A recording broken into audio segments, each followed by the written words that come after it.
All right, everybody, welcome back to the channel. Today, I'm sitting down with somebody that I met on Blossom Social. So when I first started learning about investing, I remember stumbling onto this YouTube channel that completely changed how I look at things.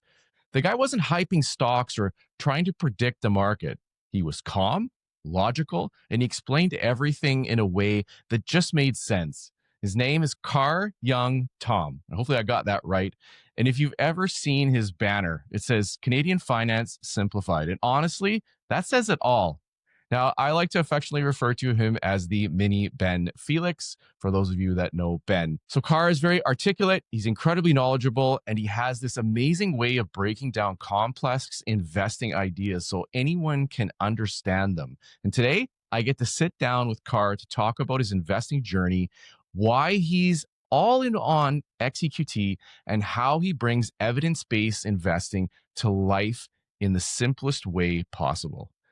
All right, Car. So we'll start off with the simplest question. So just tell our audience about who you are. Wow. Thanks for having me on, Darren. I really appreciate this platform. I think you've had some amazing guests and fun conversations. For me, I'll just say, man, just thinking about my whole life. I'm 40, and the quickest way to talk about my background is I graduated in software engineering at McGill, but typically did not, typical of a lot of people now, didn't use my degree to be a software engineer, sort of jumped around here and there before landing into this job as the digital content manager of face-to-facegames.com, which is a site that deals with Magic the Gathering cards, Yu-Gi-Oh, Pokemon, collectible cards. And I do use some of my skills because part of my job is not just social media, but programming different websites and different apps or scripts that the company might need. So, in that sense, I am using the degree, but I'm not the traditional software engineer. And I think a lot of the reasons for my quick grasp of investing in its concepts is because I've played strategy games all my life and had some success in different aspects. Like I was, for my age level until college, I was a top 10 chess player by rating in Quebec and probably roughly top 50 in Canada, and took interest in poker, in sports betting. So a lot of stats or concepts like expected value and things like that came more naturally to me as even though I went into investing late, which is during COVID, which is much later. So I started at 35, despite being in all these different things for a long time. But even at 35, I watched a few Ben Felix videos and was able to grasp a lot of his concepts, although I still had to watch them a few times. Yeah, I can. That resonates with me. I've watched all of them, and if you guys don't know, that's the Rational Reminder. So Ben Felix works for PWO Capital in Ottawa, and he has a YouTube website, excuse me, YouTube channel, as well as the Rational Reminder podcast. And I've actually listened to some of the reviews where they talk about people that say that they have listened to all the episodes, and like Carr, yeah, I've had to re-listen to them. In fact, I just did an interview with Mo from Momentum Finance, and we were talking about the Smith maneuver, and some of those ideas came from the Rational Reminder. So I went back and re-listened to those episodes to pick up on some of his deeper concepts. And I think that's one of the reasons that I wanted to sit down and talk to you, because you really focus on this evidence-based approach to investing, and you mentioned how you came about sort of grasping those concepts. I'm wondering if you can just expand a little bit more on how that led you down the rabbit hole of both investing and then this idea of putting that out there on YouTube. Yeah, so I feel like the Ben Felix stuff, a lot of it, like the Smith maneuver, is it's even though it's YouTube and he's trying to make, but he says himself like the some of the concepts are like intermediate to advanced. Like even me listening to like risk premium was one of the first concepts that I heard of, but it's like as a beginner, is like what does that even mean? So it was just strange to me, and I think one of the very first videos I watched was really because now I have two kids and a house now, but at that point in time, in the year 2000, COVID, was bored. Well, I couldn't go out watching Ben Felix videos. One of the key decisions was buying or renting a home. Actually, that was one of the very first videos I absorbed. But um, I had to watch, I don't know if it was listening to Rational Reminder a lot or watching a few of his videos where this index approach sort of clicked. But what I heard, the one that resonated with me the most was related to sports betting, funnily enough, because sports betting works the same way where people's bets will affect the price in the market. Hence why it is really hard to make money sports betting, even if you think you know a lot about sports. Like, you think you know a lot about hockey, doesn't matter if other people in the market also know about hockey.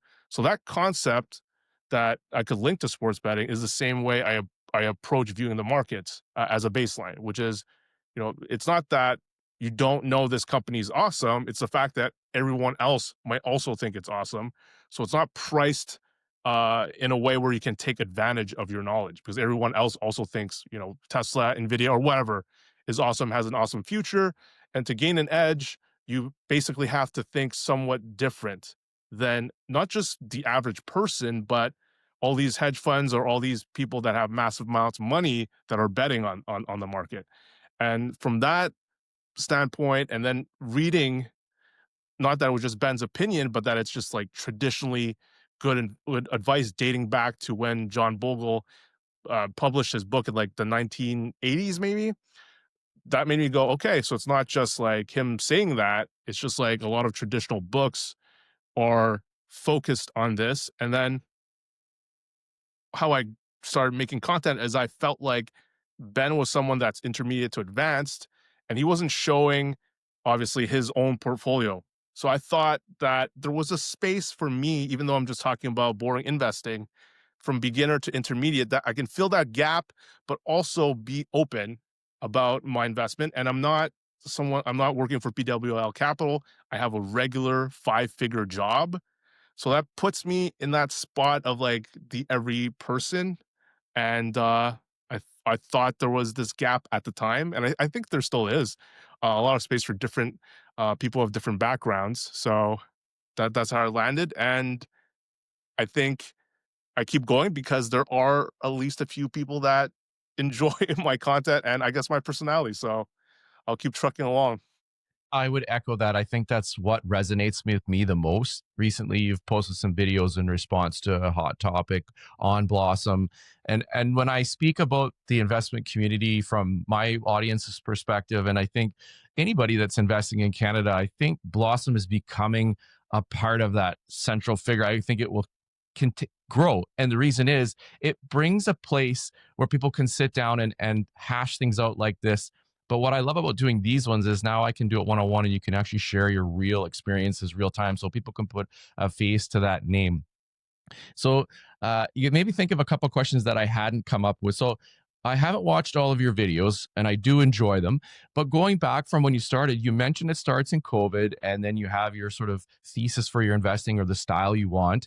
And one of the questions was going to be, how do you arrive at XEQT? But let's go back a little further. When you started, did you have that all in one approach or was it something completely different? So I was lucky that yeah, my story, that's why I don't really emphasize my story, my background too much, because I don't think it's repeatable, right? So I don't want to say anything that it just comes across weird, but I've mentioned it in like a video that I don't like push out there, which is in the year 2000, I was roughly 50, 5 figures in debt, but mid 5 figures.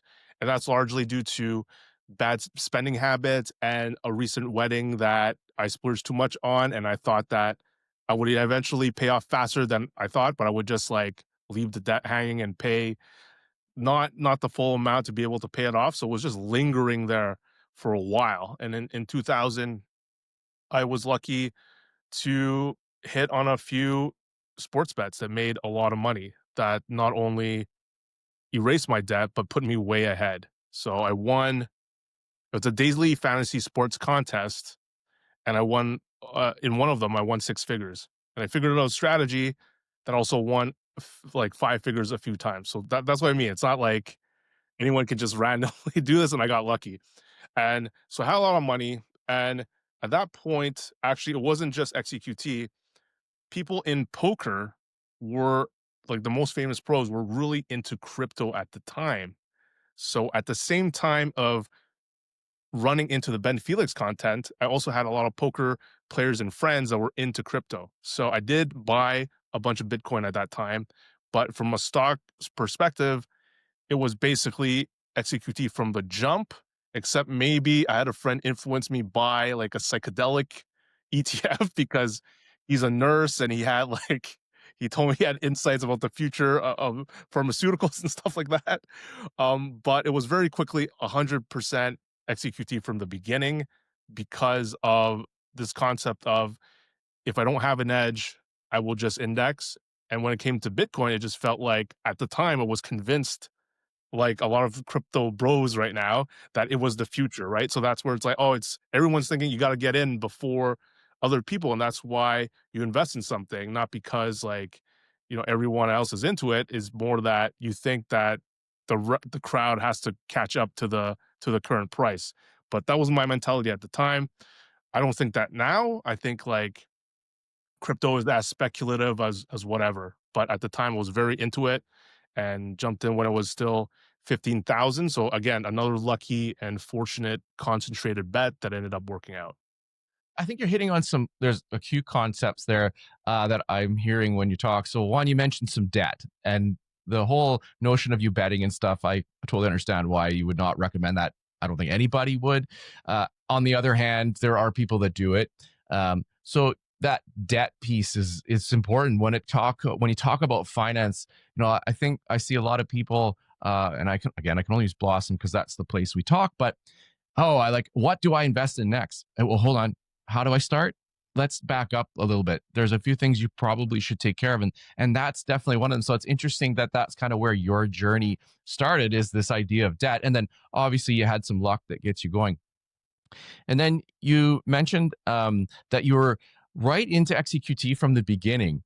And for those of you, at least in my audience, or if you're new watching this and you go back and you watch some of my videos, you'll see I was kind of all over the map. And what I explain to people is there's no school. You don't sit down like, if you go to post-secondary education or, even in high school, and you don't learn this stuff. So for me, it was kind of like, I'm going to listen to people like Carr and Mo and all these other people out there, all these different channels. I'm going to read some stuff, and then you have to come up with something on your own. And so now that's kind of why I lean into the all in one. I think all in ones are a nice place for people to start.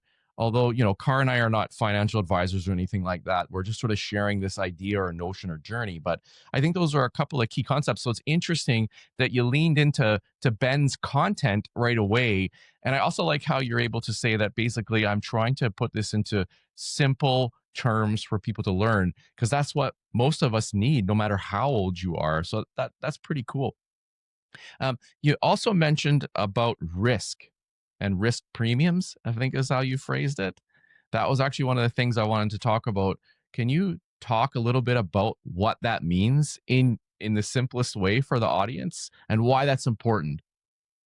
I think first, like I think I landed on XEQT because of not just Ben Felix, but Justin Bender, Canadian Couch Potato, that all also just mentioned these all-in-one ETFs.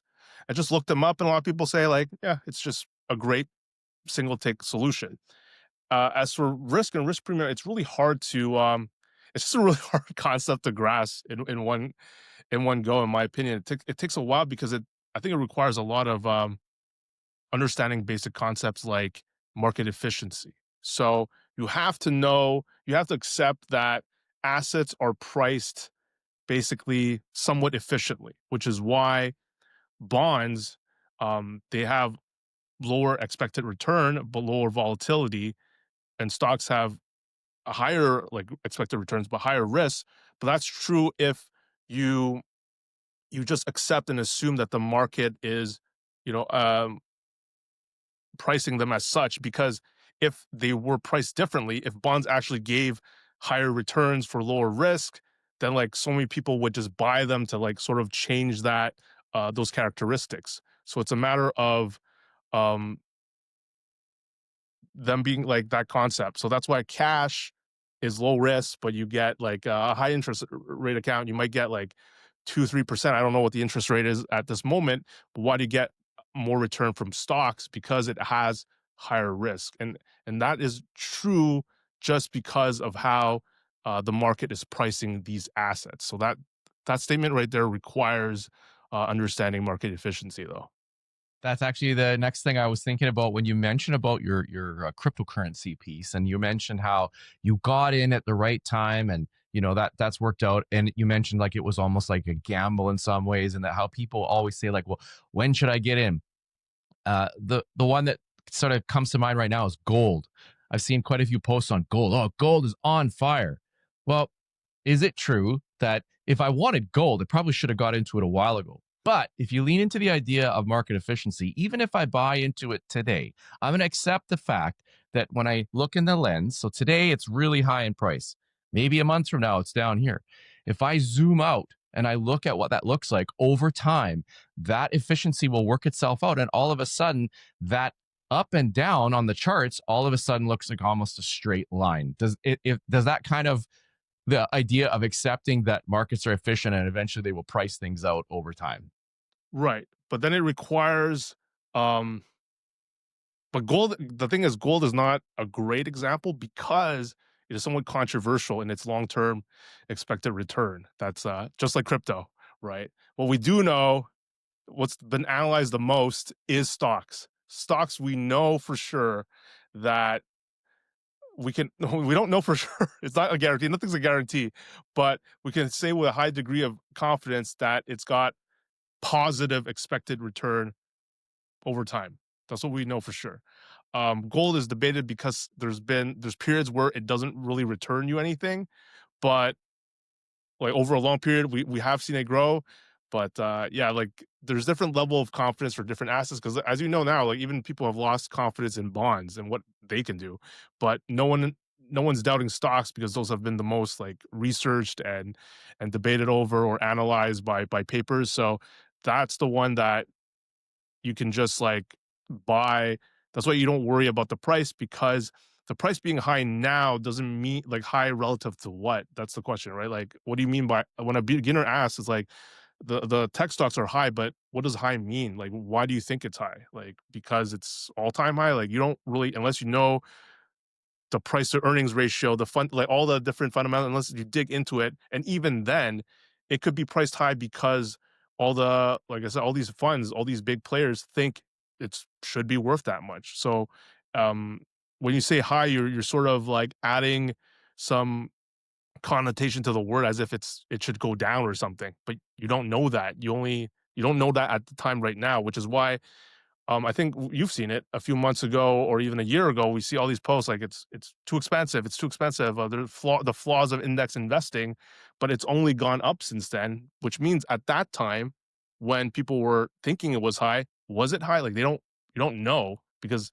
that's what makes it market efficiency. It means the next move is either random or like not um, reliably predictable unless you're a confident active investor. I always leave that caveat open for people who think they have an edge. That's fine if you think that.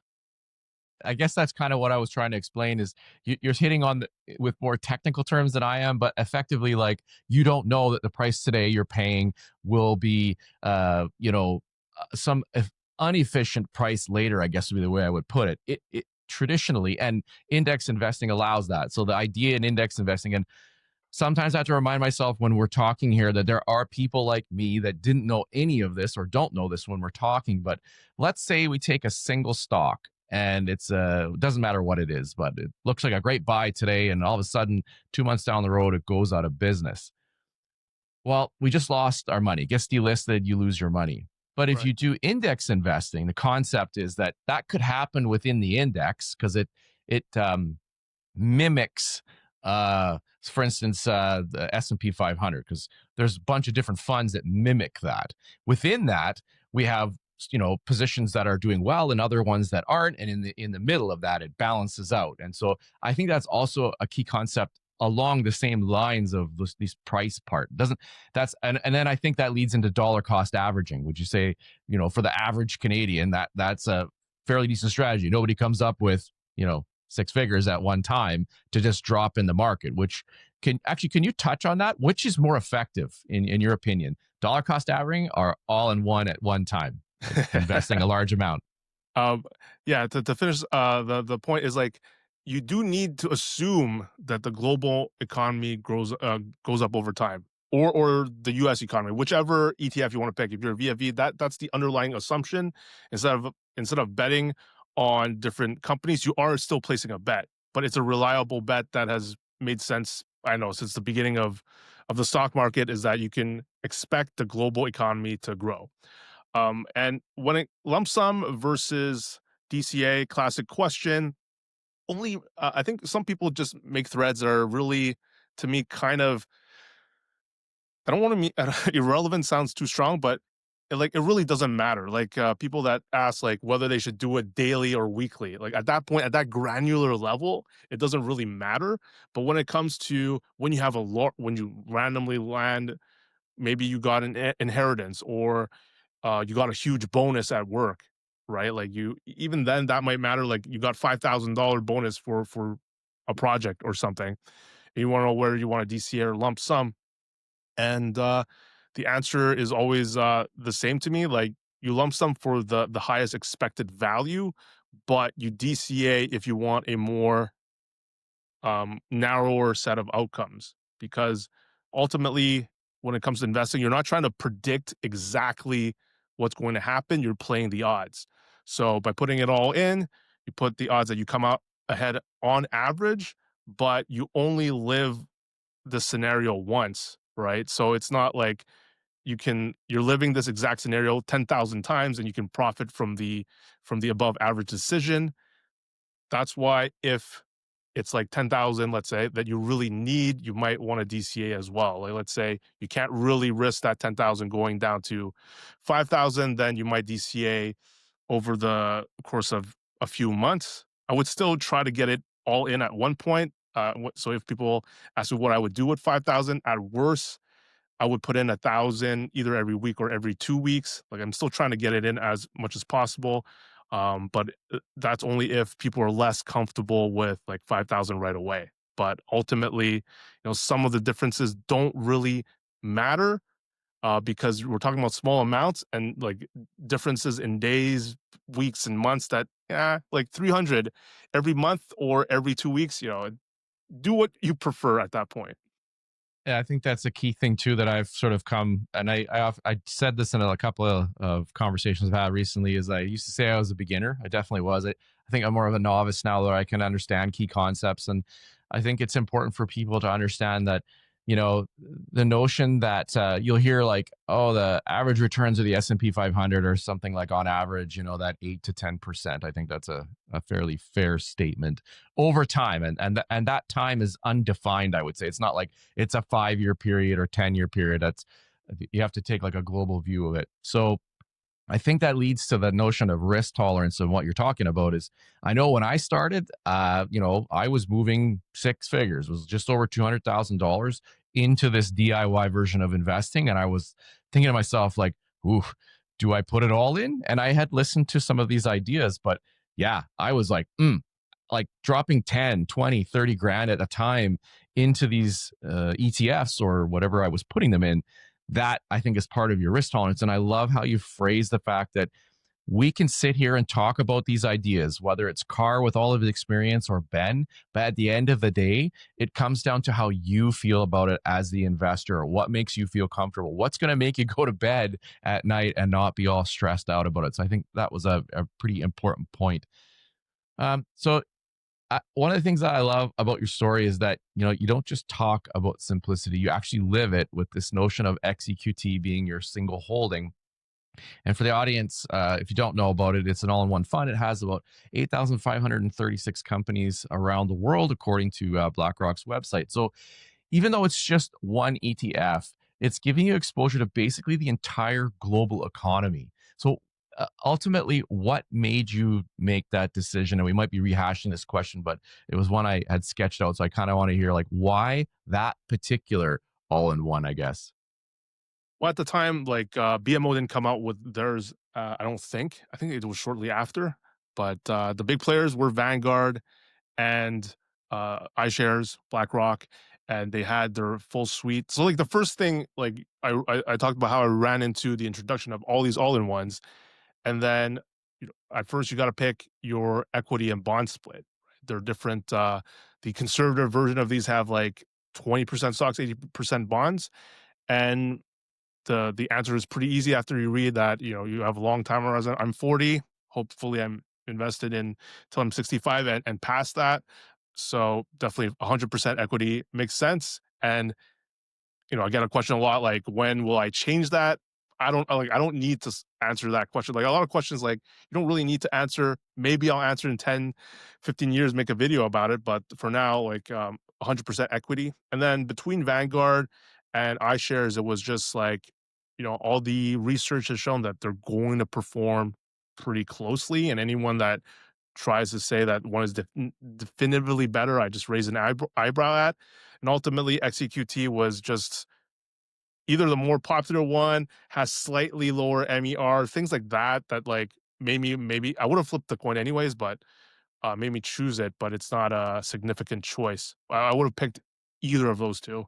But I'm very like, once you picked one though, I'm not like 25 and invested.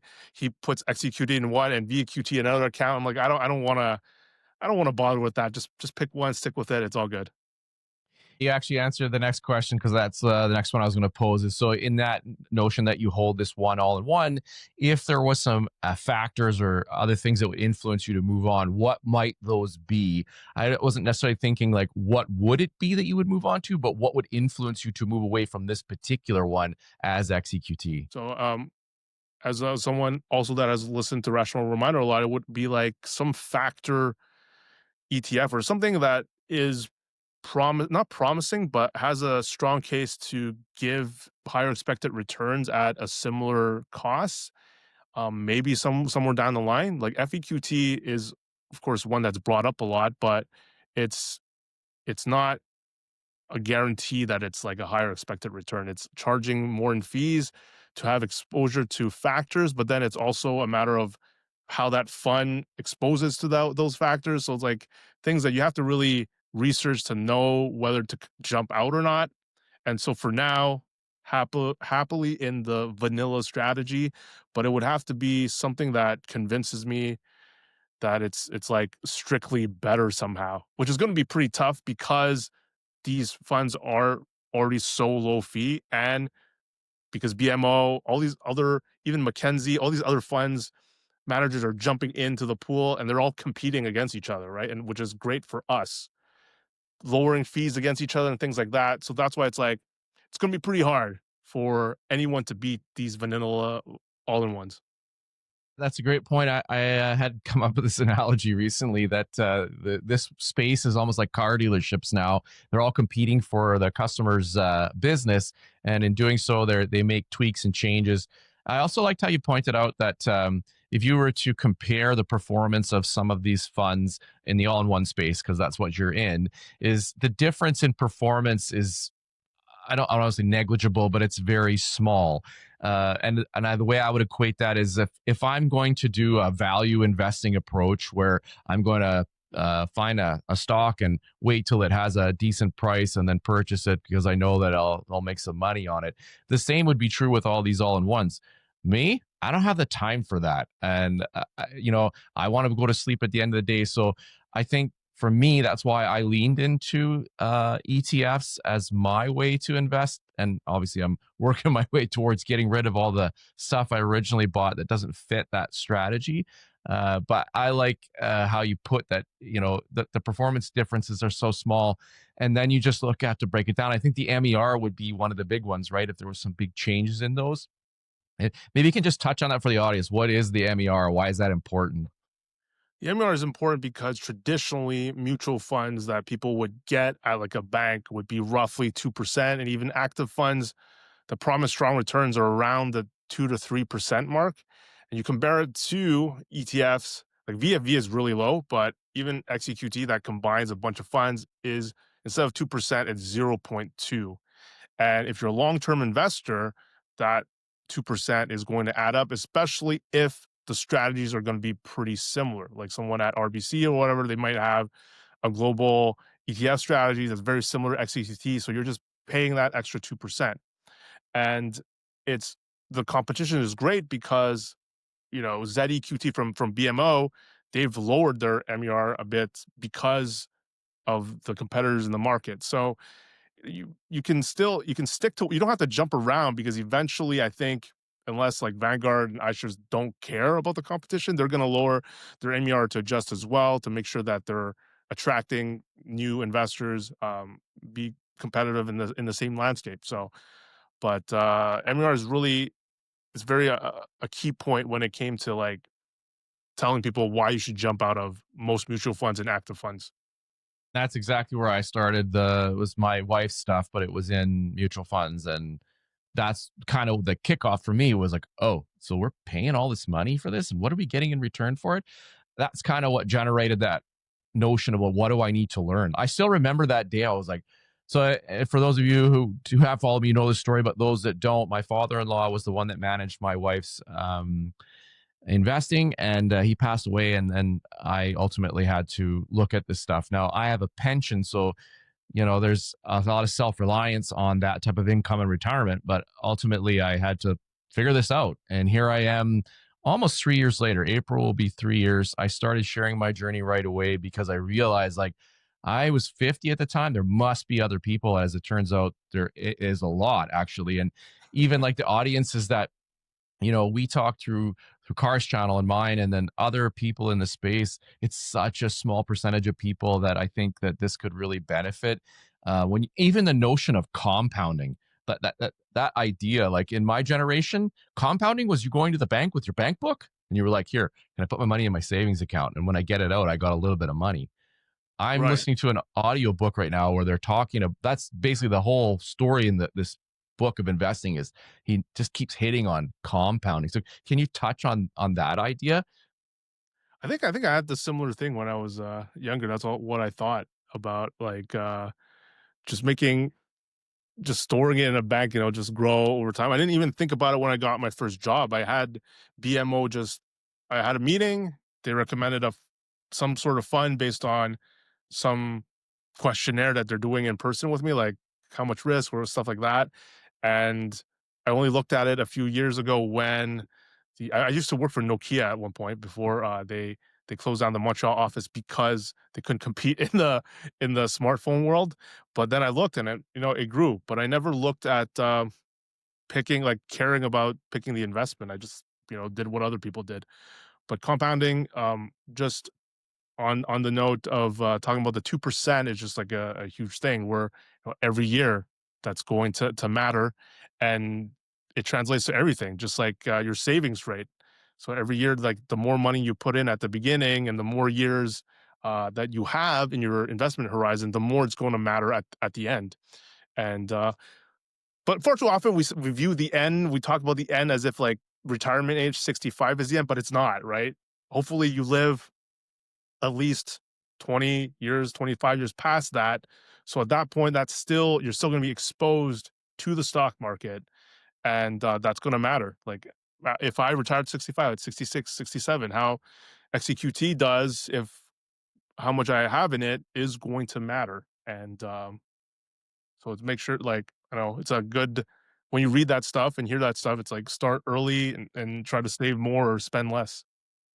It's money earning money is the best way to describe it. In this book, they talk, you even broke it down into the penny, and he was talking about hundreds of years, but how that concept works. And I thought it's kind of interesting. I listen to these when I'm driving to work, because this is sort of where my headspace is. And I like how you touched on the fact that you don't really know when you're going to need that money. So time horizon, like people think like, oh, I'm retiring at this point. Well, you could still be investing your money beyond the date that you say you want to retire. I literally thought, when 2 years ago or whatever it was, almost 3 years ago now, like, oh, I only have 10 years. But that's not true. It could be longer than that. And that's where that compounding works. The more you put in, the more it grows.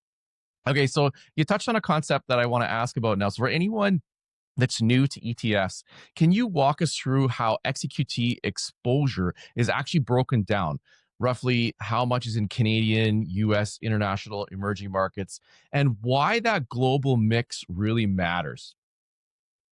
So you start, I don't know the exact percentages anymore, but roughly 45 US, 25 Canadian, the rest in emerging international stocks. So the starting point, um, well, Eugene Fama made this famous, I think, is that the good starting point is the market portfolio, which is how the market cap, what the global market caps are, because that's what the market is pricing these assets as, and all these different and that gives you exposure to the globe, which is great. And we've talked about how that's important because of diversification, market efficiency, things like that. But in all of these all-in-ones, there is like the more popular criticism is the home bias, right? That's a slight, because Canada only makes up about three, I don't know anymore, but Yeah, it's roughly 3 to 3%. 4%, right? Yeah. And so it's like, why are we doing 25%, 30% in VQT, ZQT, execute any of these? There are more, but there are reasons for stronger Canadian exposure, whether it be tax credits, Canadian tax credits, or there are some benefits, or that it's cheaper for the fund managers to buy and sell in Canadian. So there are reasons for that home bias. Now, whether it's too much or too little, it depends on who you ask and what research you looked at. A lot of research say that even up to 30% is good. And I think I replied to a recent thread on Blossom where I said, like, you should be fine with home bias because theoretically every investor should have some amount of home bias, which then averages back to the global market portfolio. So the market portfolio is what the average investor should sort of a good starting point, but then you change that based on, because you're not the exact average person of the world, right? Then you modify that mix based on where you're from and possibly how much you make and things like that, because there are um things that only benefit certain people, like dividend tax credits, like it was mentioned in a recent Rational Reminder podcast, like they only benefit certain people of certain income that can invest in these type of stocks, etc. So a lot of things will define the optimal mix for you. And then at the end of the day, something like XEQT is like what we talked about with DCA lump sum. Like, I don't stress over decisions that are just like, yeah, it's good enough. Like, you don't have to optimize literally everything. That's good because then, and that goes to, and I actually was thinking, because I don't know if I've ever asked you this or know this, and it can be a touchy subject for some, but brokers play a big part in that. I know when I started, I was with TD and it didn't last very long, but like $10 a trade. So, like I had a small amount of money that's a huge amount of money when you're making trades. But what brokers do you use? So I ended up, again, super timely. We're in COVID. That's when Wealthsimple just sort of started exploding. And so I was able to just start with Wealthsimple and Questrade, and Questrade has costs, but it's still really low when it comes to ETFs. I think you only get charged at the time. I haven't looked at it because I don't plan on selling for years, but at the time you only get charged for selling and up to a certain amount for a given number of shares. And Wealthsimple is just free, right? So that's why it's been good to just be in the in this world where there's this much competition again that benefits us as clients. Yeah, and that's the true. There's a lot of competition between Wealthsimple and Questrade as sort of the two Canadian, I'd say the two main ones that I see a lot. I use Wealthsimple and Questrade as well for various reasons. And like you said, 2.5 years ago when I started, they didn't look like they looked like today. Questrade's made a bunch of number of changes, so as Wealthsimple. But what I was getting to lean into here a little bit is that automation is important when it comes to your finances and making your money grow for you down the road. It's a concept I wish I had thought about. And when I talk about the idea, then they mentioned this audiobook of a penny being invested. I did a video on just like what I would have done back when I was younger in my 20s, about just even $100 a month and how that can change your life down the road, how $100 can grow into over $1 million. And that sounds crazy, but it's not when you sit back and you understand that it's simple. So automating it's easy.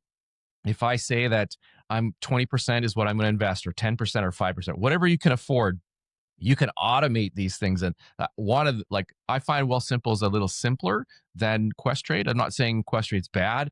They do have their hangups. They have good points, but Wealthsimple's easy. And with XEQT, it's simple. Money goes in, you automate it, and it will do the investing for you. You don't even need to touch it. Do you do that? Yeah, well, I don't do that anymore because after having two kids, the budget is a little tight. But definitely recommend what you're doing. I just invest what I can when I can, which is again could be a bad thing if you're someone that just puts it off all the time, right? But thankfully, I have also a company matching RRSP contribution. That stuff is amazing because that's automatic and like that's out of sight, out of mind. And then next thing, if you don't look at it, you might log in to the company RRSP and be like, "Holy crap, I have several $1,000s in that." But yeah, automation. If you're able to, I will go back to that at some point. But it's been tricky. We haven't finalized our budget yet. My wife just got back to work last month, but it's something to think about. And that's another great thing about and I keep reflecting on Wealthsimple because I like their platform is it's so easy to use. I can do everything on my phone and I can just like you suggested like okay, you know what? We need to dial this one back. So I just cancel that automatic investment and that automatic transfer and I change it. I make it less. It takes minutes. It's crazy how simple it is. And if you heard me say when I grew up, we used to have to take the money, go to the bank and do all that. And like you said, talk to an investor and all that. And anyway, it's just to me it's so much simpler. So I like how you said that. And that's also I think important just to know your finances, how things work out. If you slow it down now, you can speed it up later. So uh, one thing that I hear sort of talked a lot about is sort of this notion of average price. We kind of touched on it already, you know, when you're buying securities and stuff. And I think there's sort of this comparison to a casino strategy a little bit. And so I think that's kind of a powerful analogy. So, what do you think investors, so why do they fall into that trap? Like, as far as like the average price? I think the trap is something I might make in my an upcoming video or soon of mine is I think people come into investing with they absorb all these ideas and maybe all these quotes from different, but they don't realize that they apply to a different style, right? That's the problem. So like Warren Buffett, right? It's like something like buy the greedy quote. I forget. You know what I'm talking about? Like buy when others are fearful Right. or whatever. But that's more of a that doesn't apply to, for example, an index investor who will like the quote would be something like you just buy all the time. So because of that, and that's why I said to you why your interview with Paul was so eye-opening to me because that's what it's not necessarily that you disagree up here, like all the layers. It's more like you have a different approach, underlying approach already, right? Where he talked about DCA and for cover calls, you want to if it goes low, you keep buying at the low. But like an indexer just doesn't think like that at all. So it ultimately comes down to the approach first, and then if you want to be an active investor or not. And if you're active, right? Because, okay, another example traditional quote of time in the market, right? Index investor would just buy and hold completely. Someone that wants to be more active or who hears other quotes like buy the dip, they're going to hold some cash. So, again, like and the issue is when a beginner investor tries to reconcile all these different quotes into one style, and then they're just going to be like confused. They're like, I don't get it. Like, why is this guy just buying all the time? And why is this guy buying on the cheap, so to speak? Right? It's because they're not the same style. They don't come from the same knowledge base. So that that's what I want beginners to know because there's a lot of posts where they're like, when do you think it's the right time to talk to buy SPY? PS, don't talk to me about timing the market. I'm not trying to do that. And then in the comments, it's like they're talking about price levels and things like that. You're timing the market. Just like admit that you're doing that. And so beginners need to know the contrasting styles first, and then they'll have a better understanding and build on top of which school of thought they want to gravitate towards, and then proceed in their education is my opinion. So again, this is one of the biggest reasons that I really wanted to talk to you. And I think maybe this could work out that maybe we do some more. I was thinking even Mo and I could sit down as a group, the three of us, because he is also looks at it the same way, but his knowledge base is different than yours. So what Carr is talking about is Paul Santori. He has a YouTube website called Better Call Paul, and his strategy is all covered calls. And some of you will not know what that means. And what Carr just explained is you should. Now, I've already explained to you what it was like when I started. It's not that easy to become fully educated, but you find that because there are different ways to invest. There's ETF investing, there's dividend investing, there's value investing, and now there's this notion of investing all in uncovered calls. There are lots of different ways, but they all don't apply to people the same. I think that's what you were getting at there, Carr. So with Paul, what I did is he and I are the exact same age in life, and he just happens to have lost his job recently, and so he's relying on some of this income. So that's another version of investing. They call it income investing, which I'm going to ask you about here in a second, Carr. But I think what I wanted to sit down with Paul and just sort of let people hear from two different people. And I'm humbled because Carr took something away from that conversation. I am no expert, but I enjoy these conversations because I learn stuff from them all the time. And I had some big takeaways from that first interview. We're going to do another one in 2 or 3 days. I have some questions prepared for it where we're going to Nice. sit down and talk some more. And we're going to open that conversation up a little bit more because even Paul, I don't know that Paul necessarily understands all of the nuances of what he's doing either. He has a goal. And so I'm enjoying that conversation with him. And so we're going to further that. So if you want to check that out, it is in the playlist on my channel here, and I'll link it in the description if you guys want to check that out.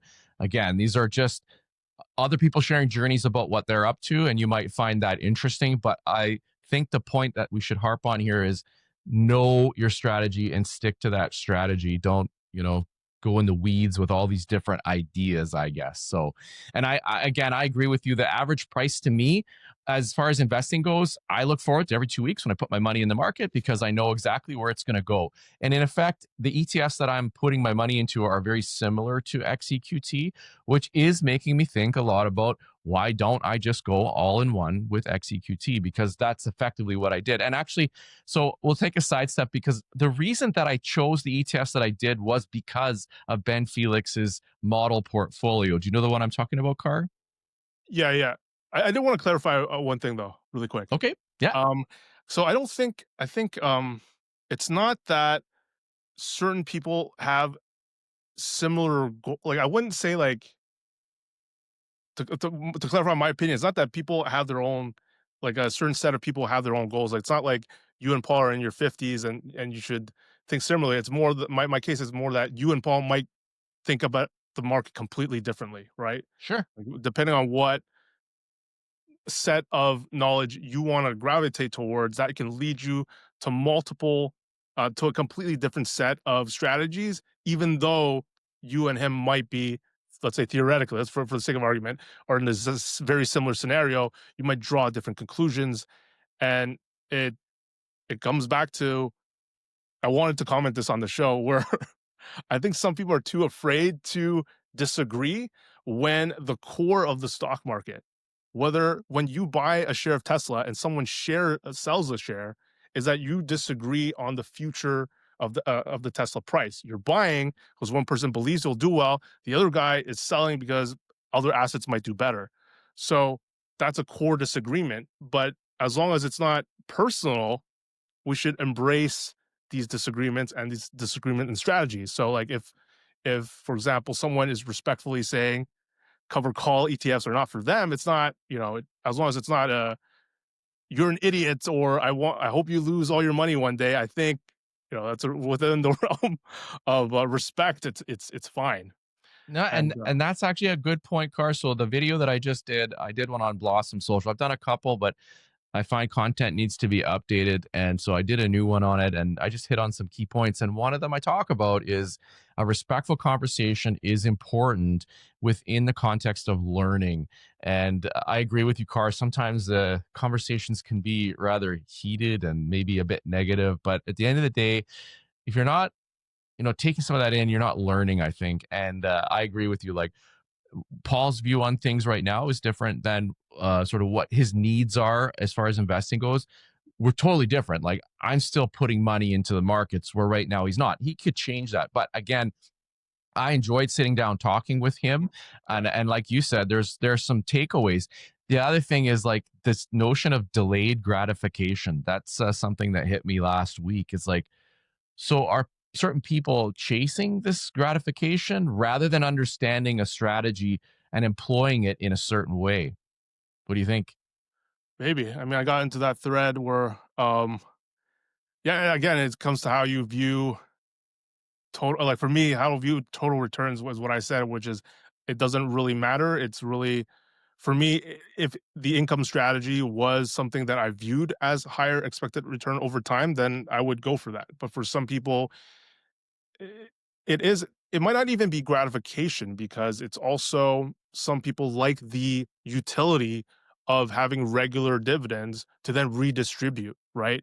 And as Paul himself says in maybe not your conversation, but in our videos, he's an active passive income investor. The passive income is the fact that the fund is selling shares or distributing some funds. The active part is you then choosing where to distribute it again.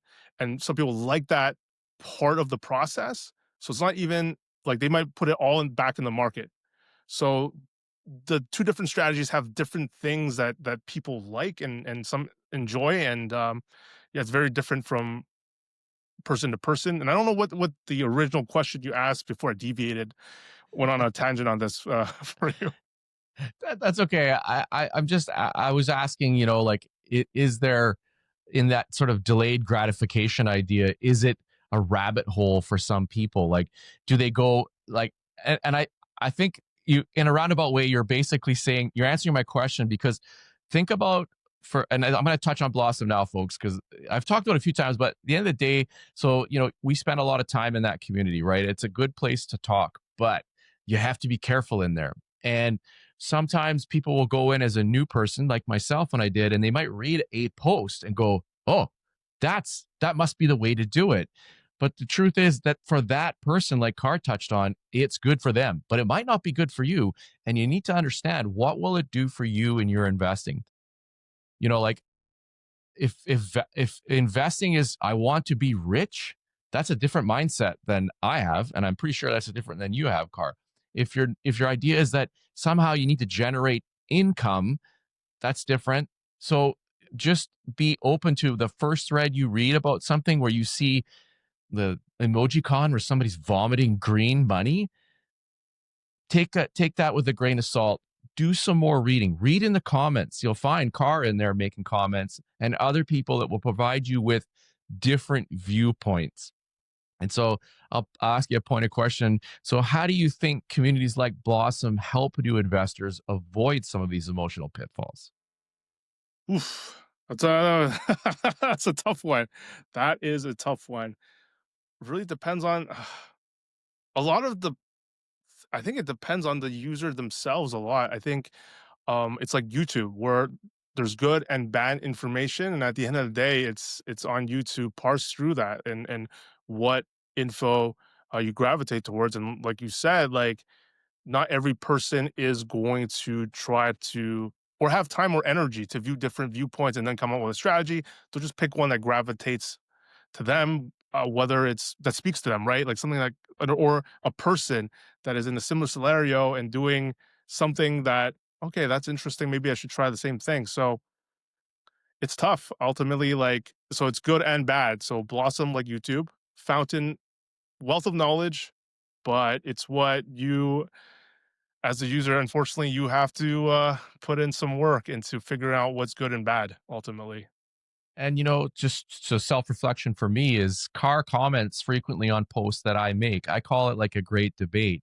I might say something on there, and Carr or someone else, but I'm using Carr because I'm speaking to him today, but he has such great knowledge. I'm talking like you're not there, Carr, but you, Carr, have great knowledge. So when you say something, I reflect and go, okay, he has a point here. How can I now integrate that? So I like to think of it like it almost like a healthy debate in school. Maybe that's a bit of a strong term. So those comment sections can be helpful. You just have to sort of sift through some of the comments, maybe that are maybe a little offside and stuff like that. But I Right. found for me, it's that's where the learning happens. If you make a post, it's like putting your hand up in class and asking a question and then having some feedback from that. But you got to be willing to accept that. And then you decide, like you say, does it fit my strategy? Maybe I'll integrate it later. Maybe I need to shift that way. So that's one of the things that I like. I think you answered that question quite well, to be honest. All right. I also wanted to bring up something you said after my recent conversation with Paul. What really stuck with me, you pointed out phrases like steady income. They sound appealing, but that if you're exposed to stocks, neither the NAV nor the income can truly be steady. That's such a key insight, especially for investors who are down or drawn to these covered calls. Can you expand on that idea a bit? Why do you think the marketing of stability is so powerful, even when the math might not support it? I use might because we don't want to say it doesn't, because, might. Yeah. I mean, we don't know. We can't predict the future. It could be steady in hindsight, but when you're invested in stocks and any stock works like total return is equal to share price appreciation or depreciation plus distribution. So just as a formula itself, not without even needing to do the data, you could just look at the formula and like if one component of the three is not stable, then the whole formula cannot be stable. But stable and not stable can mean something different for someone, right? Because like XEQT, if you go back and Justin Bender has projected like basically invested as if XEQT was existed way before it actually was conceived, there would be drawdowns of about 30%. So even an index strategy that is people call it slow or steady or whatever can have drawdowns of over 30%. So again, it comes down to what you mean by steady, right? And some might think an index strategy is steady. So it's a very subjective word. And so when it comes to covered calls, especially covered call ETFs that have far less holdings than XEQT, it can't possibly be steady from how I'm defining it, which is like XEQT is not steady either. It can be very volatile, which is why you don't want to hold XEQT before you want to pay a down payment, right? That down payment for a house, let's say you need it in the next 5 years, you want to go into something safer, and same goes with this cover cult strategy. But one thing that Paul said that stuck out, which is he said that he didn't he thought the 8 to 9% that you talked about for VFV or whatever S&P is too slow for him. He wants to accelerate that, and what that translates is that you have to take greater risks for much higher than market returns, which is what he's basically saying. Just in other words, there has to be like it has to be riskier, or else other if it's lower risk and faster to retire, me and you would be jumping into it right now, right? So it's riskier, but like stock picking, it can work out. That's what I'm saying. Something could be risky, and that's a key point I wanted to make. Like a lot of people make content about NAV erosion, funds going to zero. They don't need to go to zero to for me to tell you that it's a riskier strategy that could bring higher return, but it might not. Like myth busting that cover call ETFs go to zero. That's not really important to me. Again, it's like scenarios around the edges that just distract from like the main point. That's actually really good because it leads into the next part I had. So, and I loved your comment afterward. You said that at 52, we're both trying to turn years of savings into lasting freedom, but coming at it from two different angles. So, Paul's focused on income through cover calls, and I'm focused more on growth. I say more on growth because I do have some cover calls in there right now. But effectively, I'm looking at the compounding notion. So, do you think that the biggest challenge for investors our age, or really any age, is accepting that there's no safe and fast version of investing, that you can't chase income without taking on more risk? Yeah, it depends on the type of product, right? Because income can come from like these really safe vehicles, right? Like cash, right? Or cash ETFs or GICs or more bond heavy short term bonds, things like that, where you get income. It's where you have to like these new products because they promise you. Sorry, I shouldn't say promise, but they publish like these really high yields, right? Um, and that's what you hope is like sustainable, right? 20% yield. You hope that when you retire, you just keep getting that set amount that a lot of people are putting as their metric, their annual dividend amount, right? But that it's hard to know without knowing the exact products that they're investing in, how sustainable or risky that is. And again, sustainable doesn't mean, HHIS is going to go to zero eventually. No, it just like a lot of cover call content that Ben puts out, it just underperforms the underlying. It just lags maybe a few percent every year. It's not catastrophic that you're in cover call ETFs. It's just seen as not really good if you have a long, like super long time horizon, because like the fees we talked about, that lag is going to add up. That's it. So, No, like that's actually a really great point, Car, which is I think my biggest takeaway. And I've actually structured some questions for Paul and I to talk about in the next video that center around that idea.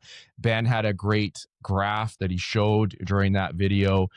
And it also hits on your reply in my thread there when I had posted that the total, I think it was mine, the total returns is really at the end of the day for each investor what should, that's your ultimate performance metric, I guess, is so the notion that will cover calls go to zero? Well, we can't say that with certainty, but I think based on the way that, I mean, he's holding, I think Paul has 30 plus positions or something. The chances of that I think are pretty low. Some of them, they might yeah, not perform very well, but he's going to see growth. But right. over time, if we're looking at longer time horizons, which Paul doesn't fall into that, and I kind of do and I don't. I'm not taking his strategy, but over time, that graph it really resonated with me that it shows that lag that you're talking about. In the first couple of years, not so much. So that's a great way to finish up that conversation. You're not bashing anything about cover calls. You're just simply giving the notion that risk plays a big part in your returns, and that everybody looks at it slightly differently. So if you're okay with those returns in your total returns, then that's fine. Can you go to sleep with that? So you've got such a peaceful, rational way of looking at money. It's actually really refreshing. If you could leave people with one simple principle about investing, something that they can carry with them, what would it be? Man, man, this was tough. I mean, like one of the things I talked to you about is it all comes down to difference of opinion, and that it's fine, right? Like a cover call ETF strategy might actually be safe in your mind if you don't agree with what you don't need to agree with what Ben's presenting. You might also think, for example, the 15 to 20 companies, I think it's 20 in HHIS, will do really well in the next 5-10 years, because you're a more active investor and you're so I always leave the door open for the other side to be right. Like, this is just my opinion. But the most important thing for me is to learn about market efficiency and why the market, by definition, by its mechanics, has to be hard to beat. And that's like the core concept before you do anything else. Because people think a lot of beginners think it's just like, let's say you have two cars, one's way faster than the other, that you just have to invest in the fastest car and you win, right? That's what, or the best company. That's a general mentality when a lot of beginners start into the stock market. But the market is what it's not, you're not betting on the actual cars. You're betting against someone else on how they're pricing these different cars. And if the best car is already priced by other people in the market correctly, then it doesn't matter which car you bet on because it's priced correctly. So you're not getting an edge either way. It's not you're not driving that faster car, even though like you're invested in it. So it makes you think you're an investor of that car. But the reality is, at the end of the day, you're just betting. You're just betting against you're gambling. You're risking money against someone else. You're disagreeing with someone else on the price of a stock. That's it. So regardless of any strategy you employ, it's just important to have this core concept of why it has to be hard, but not impossible. If you think you have an edge, that's fine. but understand why it's hard and don't make it sound like beating the market is like some super easy thing. That's it. Well, this has been awesome, Car. I love the content on your channel. Again, that's what drew me to want to talk to you a little bit more and do this. So, and I know a lot of other people are going to take a lot away from this. So, if you haven't checked out his channel, you should check it out. It's Car Young Tom on YouTube. I'll link it in the video description below. And like I said in the beginning of this, I think the banner says it perfectly. It's Canadian finance simplified. He even explained to you why he wanted to take that middle ground and be the mini Ben Felix, as I'll call them. So if you want to see how I've been applying some of these same principles in my own portfolio, I'll link a video right here. It's my latest breakdown of how I invest as a late starter and why it's never too late to build wealth.